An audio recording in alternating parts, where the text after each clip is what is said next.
han ko among idirig na kanan nga sit-in kanyang dili nga appointment kan nakaadayo di jaya ti arapa ako. Isudi ko na ni that time, Maui is not just a place for me na makapag-sermon, but it's a place, a considered home for me. And thank you, Maui United Methodist Church, sa pagtanggap. Let us pray. Lord, we offer to you this message. May you continue to speak through your servant, and may the words of his mouth and the meditation of his heart be pleasing and acceptable to you, our God, our Redeemer. Prepare also our hearts, Panginoon, na magtanggap ng iyong mensahe. In Jesus' name, Amen and Amen. So kung may projector ako, kasunod na lang po. Ayan. But before that, pakibati ko yung ating katabi ng Happy Harvest Festival. Kantay processional kit, nariknat na yung the spirit of fiesta talaga. Na so many the essence na, because it's part not only for us as Methodists, but even in the early Christians, they celebrated harvest dahil sa biyaya ng Panginoon. And Harvest Festival is not just because of the abundance ng ani. Hindi lang ito tungkol sa bunga ng lupa, inani natin, ng mga tanim natin, kundi ito ay bunga at biyaya ng Panginoon sa buhay natin. Harvest Festival is a celebration of how God plants, nurtures, and brings life, even in the places where we thought parang wala nang pag-asa. Our topic for this morning is rooted by grace, reaping with gratitude. Pag-isabi sa katabi mo, rooted, reaping, and rising together. Based on our second reading and our gospel. Ang celebration ay tinitignan kung paano ang Diyos ay nagtanim sa pamamagitan natin, nagpayabong ng buhay, na kahit sa mga lugar na wala ng pag-asa. Katulad ng kwento ni Lazarus, na ang tingin ng lahat and the reality, wala ng pag-asa, patay na. And even our Old Testament reading, yung Exodus na puno ng kalansay, at tinanong ni Yahweh, may pag-asa pa ba ito? Mabubuhay pa ba ito? Kalansay na. But if God works, everything is possible. Mayroong pag-asa, kaya yung Old Testament reading natin, through yung prophet Ezekiel, nag-pronounce ng life, nagkaroon ng buhay, yung mga kalansay. Through Jesus Christ, nagkaroon ng buhay si Lazarus. At sa buhay din natin, as we celebrate Harvest Festival, let us not only celebrate our harvest, yung bunga ng ani, but let us celebrate life. As we gather for our harvest and Thanksgiving celebration, a time to look back and see how far God has brought us. To count our blessings, to acknowledge that everything we have is by the grace of God alone. Rooted by grace. Pag-sabi sa katabi mo ulit, rooted by grace. Ito yung tandaan natin pag-uwi natin. Pag-sabi ko, rooted by grace. Hindi tayo lumalago mga kapatid, hante madumuras, iti sariling bandog, sariling sikap lamang. Dumurduras tayo, gapo iti grasya iti Apo Diyos. Gapo iti biyaya iti Apo Diyos. Una na iti Colossians 2:6-7, as you have received Jesus Christ as your Lord, continue to live your lives in Him, rooted and built up in Him. Nakapagpatid iti ramon to kapsat. Napakahalaga po ng ugat. Dito nakasalalay ang tibay ng isang puno. Nung naungunig iti ramon na, ibig sabihin na tibay iti pundasyon na, ibig sabihin uray ang nangabagyo iti umay, saan wino nabigat ang diba. Nung naunig iti lugar, uray adda iti bagyo, na nanatili siyang nakatayo. Ang ugat ay nagsisilbing pundasyon. And even sa mga buildings, The more na mataas yung building sa construction, the more na malalim yung pundasyon. And that's the very essence of having a strong foundation.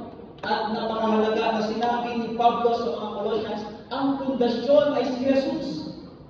Mairamot ko nga, itibiyag ko ni Jesus. Itigrasya ni Jesus. Tauray, anyaman nga bagyo ito umay, mabalin tayo nga takder panatigker, mabalin tayo saranten, kahit saan tayo mabasta ang matulig.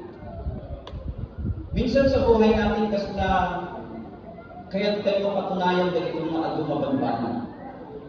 Using our own efforts, our own resources, our own wisdom, our own strength. Uray, iti pamilya ng iti ministeryo tayo.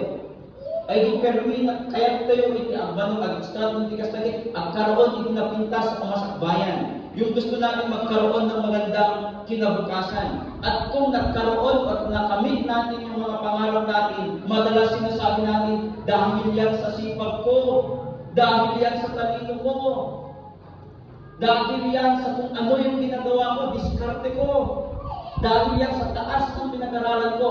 Friends, it's not about you. It's about the grace of God. Hindi ka makakarating kung saan ka ngayon. Hindi ka magiging sino ka, kung ano ka o sino ka man ngayon, kung hindi sa biyaya ng Panginoon na nakapundasyon sa Kanya o sa iyong pananampalataya at sa Kanyang biyaya. We are not sustained by our performance, but by the grace of God. Yung lahat po na nasa atin ay biyaya lamang at bigay lamang ng Panginoon. We are just a mere stewards. Pakisabi sa katabi mo, taga-stewards ka lamang or taga-pag-alaga ka lamang. Awan itikupa mo ka. Wala kang pagmamayari, sabi niya sa Psalms 24. 1. The earth is the Lord's, and all that is in it. Ating na lupang minipilubong kitupa ti Diyos, ken ating na linaon na. Kahit na sa akin nagkupa ng amin, awan ti kupa tayo. Uray itibiyag tayo. Uray anyaman nga dakada tayo. Gapot ang kupa ken parabor iti Diyos amin. Kahit na sa akin kipagsabi, imay tayo dito'y nga awan iti dalana. Kahit mabalit na kumalat tayo nga awan iti maitugat na. And I remember this story of Job. Kung paano siya nabuhay. Kung paano pinagpala ng Panginoon. Kung paano binigay ng Panginoon yung lahat ng meron sa Kanya. Pero sa isang iglap na wala, gapo iti-trick ni Satanas kung babasahin natin yung Job. And even at kasakit. Pero ano yung response ni Job sa pangyayari sa buhay niya? Ano yung hindi ko nanana? Lamo-lamo at nanayanak, lamo-lamo ang putlain. Nagsubling iti apod, dayawin iti Diyos. Ti problema na dumay iti tao, na iyanak na lamo-lamo, kahit damatay na nabaknang nga, may tugod daw ang amin niya kinabaknang.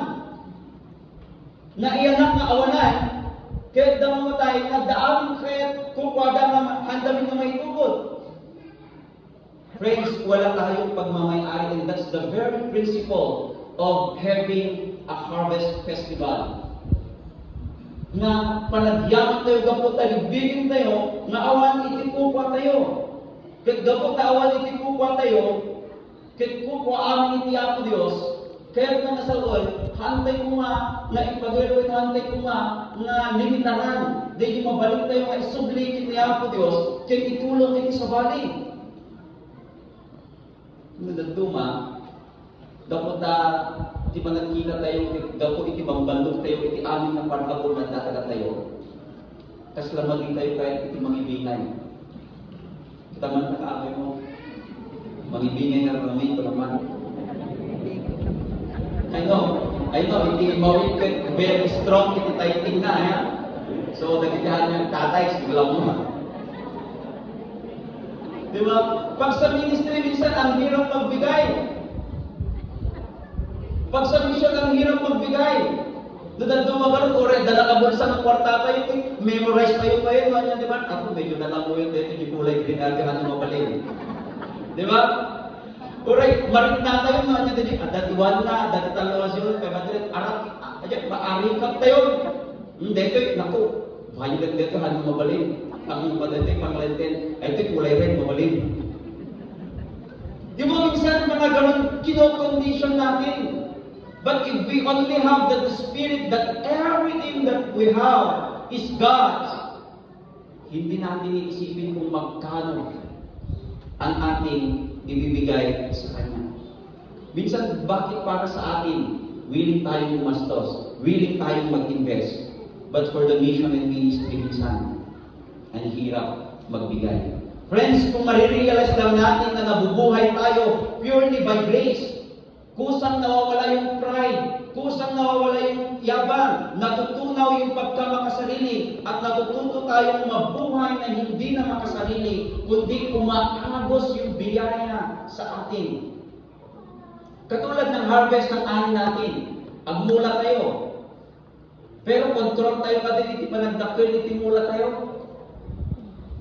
Agtrabaho tayo, pero control tayo kadin, iti inaldaw, kasapulan.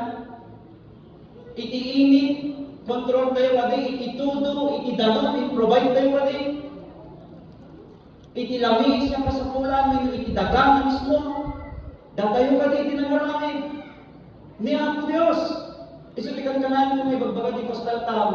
Ayan, no, every time na harvest festival, every time naman haan, iti harvest tayo, wait na tayo nagmula, ang gabono tayo, ngayon iti mang padakil, iti mang nurture, habang may iti bukay, at ada, iti unit, iti daga, ni Apo Diyos, kaputa, awan, iti control tayo, iti dayta.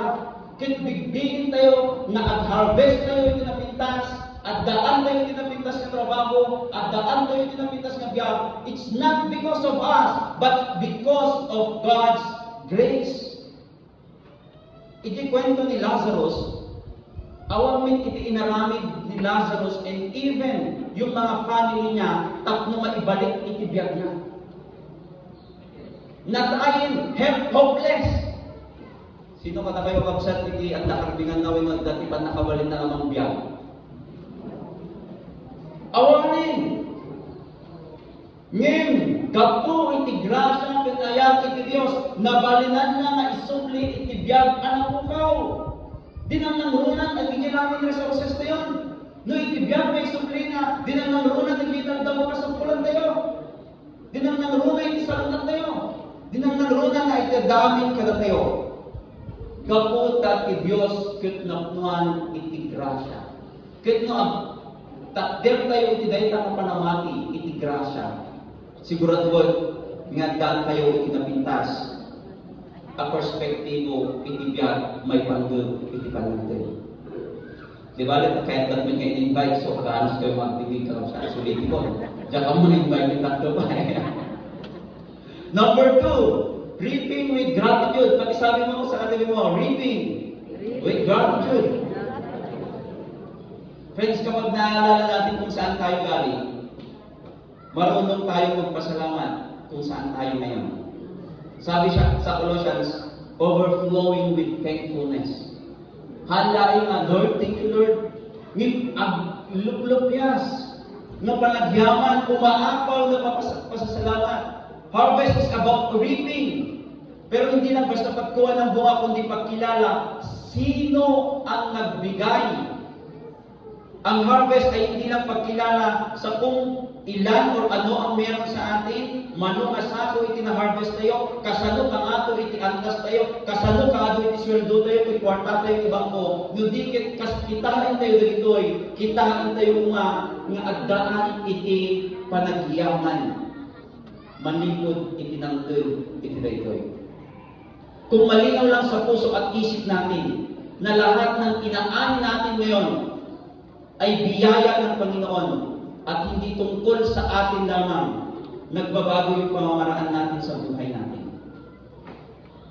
Minsan, uray at daanin ka natin, agbirong tayo kay laing, agreklamo tayo kay laing. And we are still looking for something na wala sa atin at meron sa iba. And we fail to recognize and be grateful of what we have. Naamo tayo laing na aning at dala tayo biyaya kabsat, masursuro tayo nga agyaman agyaman na napnuan iti kinapakumbaba.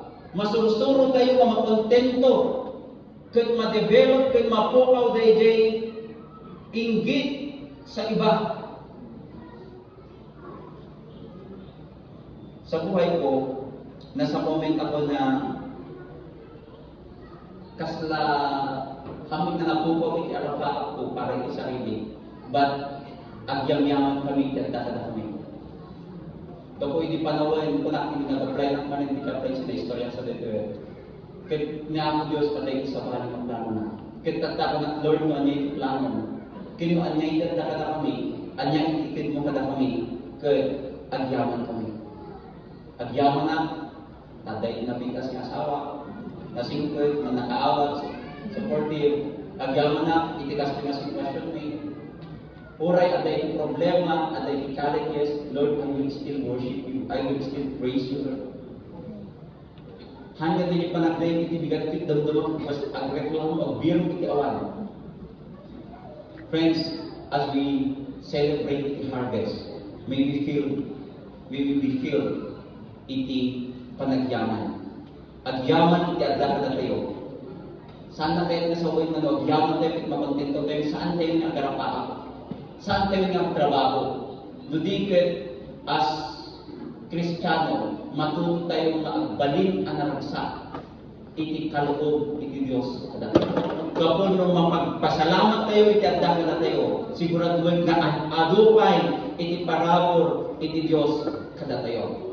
Iti story ni Lazarus, makita tayo kung paano nagpasalamat si Jesus. Sabi niya, Father, I thank you that you have heard me.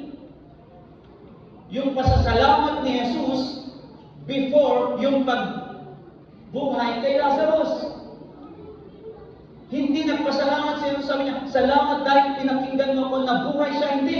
Nagpasalamat siya before pa maipakita yung milagro ng pagkabuhay. Datay makapsat, kasano tayo magpasalamat, uri ang upay na ikarkaramat tayo. Uy, nung nagduma at daam amin na ikarkaramat tayo. Hantayo pa'y makita iti panagyaman. Awang pa'y iti tayo nagduma, ito na ni Lord, at thank you na tulatan na itid mo. At tayo sa dakton to na may promat na iti trabaho. Mangtid na dakton to na dahi iti kastoy ko. 30 years din, awang may plangin rin. Tunong pumimpintas iti biyag ni Lord at tayo sa takon. Tumulong na ito iti mission. Tunong dumakil lang iti anak ko Lord. Ipaay ko iti biyag kon. Hindi ba nagservi? Friends, before mangyari yung mga bagay na yun, may we have the spirit of gratitude sa buhay. Gamitin kung ano yung meron sa atin. Kahit ba'y antayo, niya iti Diyos, iti active na yun. Gapot ay itibiyag ng atnuan, iti panagyaman. Kahit biyag na mabibendisyonan. Number 3. Ano po? Rising together in faith. Pati sabi sa katabi mo, rising, at sa kumatulogin niya sa atin ito. I-rise nyo man. Bangon ninyo. Rising together in faith. Hindi lang ikaw ang binubuhay at pinagpapala ng Diyos, pati ang mga tao sa paligid natin. Sa John 11, sa kwento ni Lazarus, nandun si Jesus, nandun din si Mary at si Martha at buong community at ipinakita ng Diyos ang pagpapala sa kanya. At nung nabuhay si Lazarus, ang sabi ni Jesus, Lazarus, come out! Lumabas siya pero nakabalot pa rin yung tela sa kanya. At ano ang sinabi ni Jesus? Unbind him, ikatin nyo, and let him go. Ipakita na dahil yung kakabsan, nga adda iti parte ni Jesus kada iti parabor, kaya uray iti milagro, ngayon adda iti parte ni laing iti tao, nung kasano na mapasama dayjay. Sa buhay natin mga kapatid, may mga pagkakataon na binubuhay tayo ng Diyos. Ipipakita na iti grasya na. Ipakita na iti bilit na, but still, mabalik na nabumun tayo iti takot. Panagduwa, nabumun tayo kada iti banbanang nga mangpaupay kay mangpakapsot kada tayo. At dito natin kailangan ang bawat isa to help us unwrap kung ano man yung bumabalot sa atin na negativities. To encourage and to lift up yung bawat isa sa atin. Napakahalaga po dito yung word na together. Pag-isabi sa katabi mo, together. Together. Again, di ba? Together. I remember, nung bata kami, or na kami spirit of indigenous people, nagluto, nagdoon kami ilang or naging awan. Maliban din pa ako ng politician, basta luto kami, dadakil ng kaldero, at dalatay ko ng sida, or manok kami di balay. Gaputan, from time to time, ilang ang naging awan. Kaya at naging spirito, iti padigo. Di ba? Ay di magmantit ka iti karubang. Tingga na awan to itidmon, taawang may titagsubli nga malukong. Ay di, pero pagpagin, ako nagdapay iti kagasday. Gapot na nagigimit, doon ang umawan iti padigo, agreklamo na pa eh. Di ba? Apo, nakatamtam na yun, iti kurang. Kurang yun, iti asin na. De, pero yung spirit of padigo, that every time na agluto da, every time na prepare da, they don't only think on themselves, but they are also thinking din sa bali ng tao. Tata, nagrigat ang padigo, gapot tapadirmin din taglawlaw. Ipakita na dito, din spirit tayo, hindi pa nagbaling ng kabagis. Ano yung kabagis? Kapugsal itin, bagis. Kahit na nasabay man niya, umay di kargay ti bagis tayo, sumit kargay ti bagis na. Even yung kapwa, yung spirit of kapwa being a Filipino, kaputol ng kaluluwa, ibig sabihin, tayo ay iisa. Ang may isa tayo, ibig sabihin, di concern, isa di spirit nitang mo ng Pablo, ay di concern, di may isa kuma, concern mo ngayon, yung sakit ng kalingkingan, sakit ng buong katawan. Dahil tayo kung kapsat na may pakita na isang rising together in faith, nga dahil ito pa ng pangmati. Sa mundo natin ngayon mga kapatid, na majority wants to build walls. May we have the spirit of building more bridges. Rephrase niyo ko lang dito. Kadagiti, bambanang, kahit nagkitahin, igap, nagbigtingan, ang ipatakder, itipader. Datay yung mga Kristiyano, at dahil espiritu na, nga kasano tayo ng padakilan, na itibor tayo, kasano tayo nga connect, iti bridges, tapos ma-reach out tayo, dagdag kasapulan. Tapos mabaling tayo maibingay, iti anyaman na resources, nga agda kada tayo. Makita ko kapsat even in the structure and quality of our United Methodist Church. Yung spirit of togetherness. Spirit of unity. May isa dyan tinagan ko, universal unity. Na tayo United Methodist Church, madalas divided. Embedded po yun yung spirit ng connectionalism. Iso nga tayo apportionment. Malapit ko, hindi aglons ko kami doon sa dibilakan sa Coastal. Gaputa at iti talulaing potensyal na churches po doon.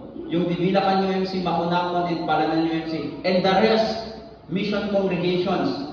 At sabihin naman namin, meron mga enough na nag-worship every Sunday, mga 30, but their lives talaga nagrigat ng awanin ng opistis. At dahil may tinda, ipuray agkapuluda, puray itid na ito na gapoy tirigat itibiyag. Kahit saan ka may provide i-support in workers na may ispino sa dyan. Kahit nag-conceptualize kami ng kasano nga matulungan naging workers na may magpatulod. Kadagiti mission congregation. Na-develop the concept it is 60% from the apportionment ay from the total income of the local church. Kahit ma-eliminate iti district, kahit iti district, iti magpasweldo kadagiti mission churches. I-introduce ko dito, i-introduce tayo dito, dahil idadakil na churches, madita kaya? Apay! Awanin natin mabati ka na kami. Ito naman tayo, hindi mamanigay, kasano karotin, hindi mabati ka na kami.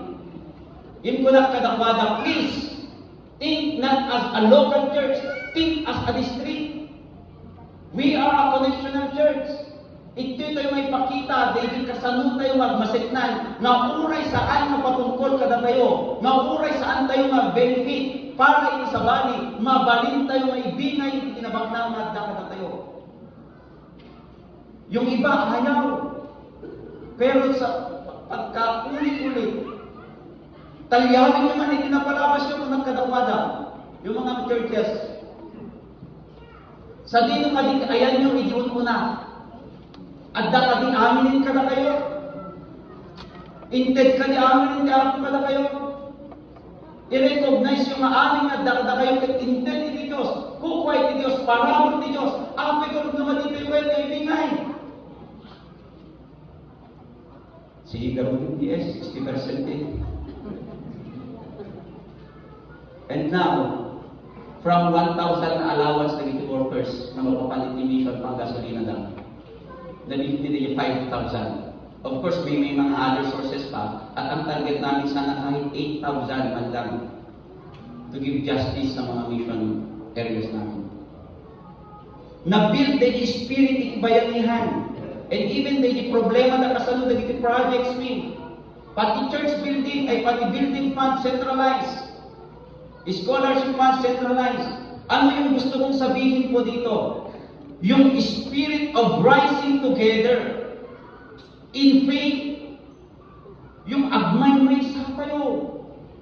Dahil yung amin, na lumabsog kami kuma. Na dumuruas kami kuma. Na mabaraburan kami kuma. And what a spirit! What a church! Kung ganon yung espiritu natin. Friends, let us remember that we are blessed, not for ourselves. Pati sabi sa katabi mo, naparaburan ka. Saan mo naparating ka? No di ba't para sa Bollywood? We are blessed not for ourselves, but to bless others. Di ba yun yung sinabi ng uncle ko? Sulitin mo ba ng karoteg sir? Uncle ko, kung anak niya, apoy tunggal akararang kayo. Lord, agyaman kami, itimakan, mangpit ko man itipigsakin sa lunat mi. Amen. Iti sa lutsod, may kanya nga tipigsakin sa lunat ti ako, pamusaram.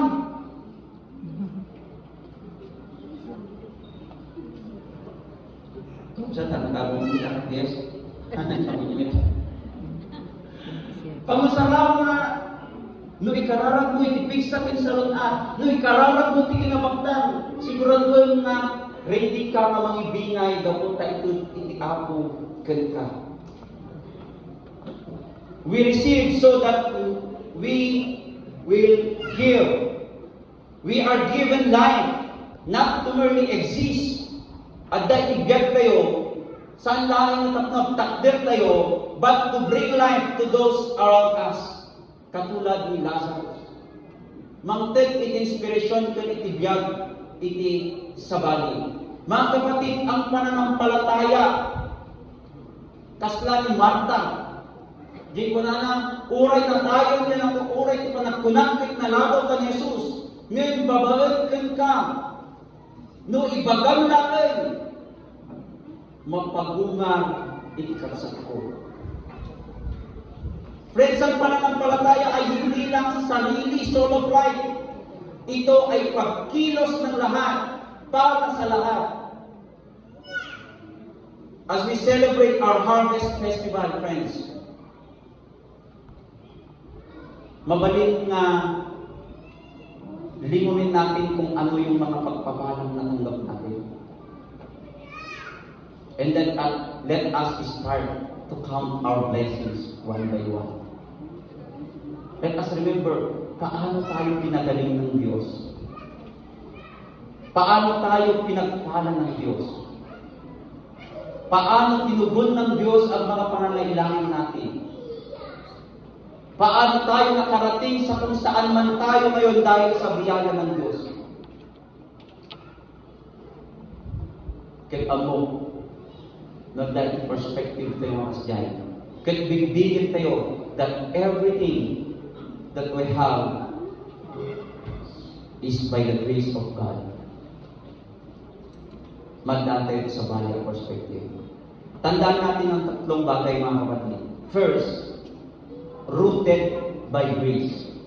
Hindi tayo nabubuhay dahil magaling tayo. Hindi tayo pinagpapala dahil lang sa diskarte natin, kundi dahil mabuti ang Diyos. Second, reaping with gratitude. Hindi lang tayo basta tumatanggap. Marunong tayong magpasalamat at bunga ng pasasalamat ang pagbibigay. At hindi lang po sa atin, but let us think yung iba din. We need to rise together in faith. Hindi tayo nag-iisa sa paglalakbay natin. Sabay-sabay tayong binubuhay, pinagpapala at pinagkakalooban ng Diyos. At sana tayo ay maging daluyan ng pagpapala. Friends, part of my sermon is papakinggan natin ang testimony ng aking asawa.